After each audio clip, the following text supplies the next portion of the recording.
కర్ణాటక రాష్ట్ర ప్రభుత్వం ఒక సంచలనాత్మక నిర్ణయం తీసుకుంది. ఇకపై రాష్ట్ర వ్యాప్తంగా అన్ని థియేటర్లో మల్టీప్లెక్స్ల్లో కూడా సినిమా టికెట్ ధరను గరిష్టంగా ₹200కి పరిమితం చేశారు. ఈ నిర్ణయం బెంగళూరు వంటి పెద్ద నగరాల్లో థియేటర్ యాజమాన్యాలను ఆశ్చర్యానికి గురిచేసింది. ఇప్పటి వరకు బెంగళూరు వంటి పెద్ద నగరాల్లో మల్టీప్లెక్స్ పెద్ద సినిమాలకు హాలీవుడ్ మూవీస్ ప్రీమియం రేట్లను వసూలు చేస్తూ వచ్చాయి. దీనివల్ల సాధారణ ప్రేక్షకులు సినిమాలు చూడడం ఖరీదుగా అనిపించి చాలా మంది పెద్ద స్క్రీన్స్ కి దూరంగా ఉండేవారు. హుబ్లీ, ద్వారడ్, బెళగావి వంటి పట్టణాల్లో కూడా ఇదే పరిస్థితి. ఈ కొత్త ధర నియంత్రణ సామాన్య ప్రేక్షకులకే ఎంతో ఉపశమనం ఇచ్చింది. కానీ మల్టీప్లెక్స్ యాజమాన్యాలు దీన్ని వ్యతిరేకిస్తున్నాయి. ₹200 ఖర్చులు రావడం కష్టమని, ఇది తమ బిజినెస్ మోడల్ కి భంగం కలిగిస్తుందని భావించి చట్టపరమైన చర్యలు తీసుకునే ఆలోచనలో ఉన్నారు. టాలీవుడ్ సూపర్ స్టార్ మహేష్ బాబు కూడా మల్టీప్లెక్స్ బిజినెస్ లో పెట్టుబడి పెడుతున్న విషయం తెలిసింది. ఈ తరహా పరిమితులు వారి ప్రణాళికపై ప్రభావం చూపొచ్చన్న అభిప్రాయాలు వినిపిస్తున్నాయి. అంతేకాక బ్లాక్ టికెటింగ్ మళ్లీ పెరిగే అవకాశం ఉందన్న ఆందోళన ఉంది. థియేటర్లు టికెట్ ధర ₹200 అని చెబుతూ బయట అధిక ధరకు అమ్మే అవకాశాన్ని పరిశీలించాల్సి ఉంటుంది. దీనిపై అధికారులు జాగ్రత్తగా నిఘా పెట్టాల్సిన అవసరం ఉంది.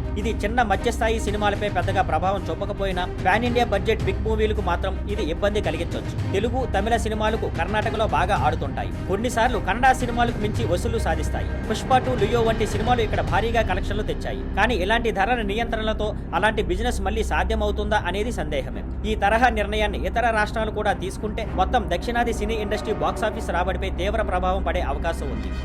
Thank you for watching. Please like, share and subscribe.